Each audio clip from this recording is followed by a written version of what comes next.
भिवंडीवाडा महामार्ग सध्या अक्षरशः शेवटच्या घटका मोजत आहे। या रस्त्यावरून प्रवास करणे म्हणजे मृत्यूला सामोरे जाण्यापेक्षा कमी नाही।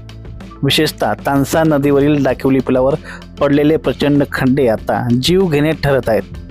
आज दिवसभरात या पुलावर आणि रौदी गावाजवळील रस्त्याच्या भागात अनेक वाहने अडकून पलटी झाल्याचे धक्कादायक व्हिडिओ समोर आले आहेत। या अपघातात वाहनांचे मोठे नुकसान झाले असून प्रवाशांना जीव मुठीत घेऊन प्रवास करावा लागत आहे। स्थानिक नागरिक प्रशासनाकडे वारंवार तक्रारी करत आहेत, तरी सुद्धा अद्याप दुरुस्तीचे कोणतेही ठोस पाऊल उचलले गेलेले नाही।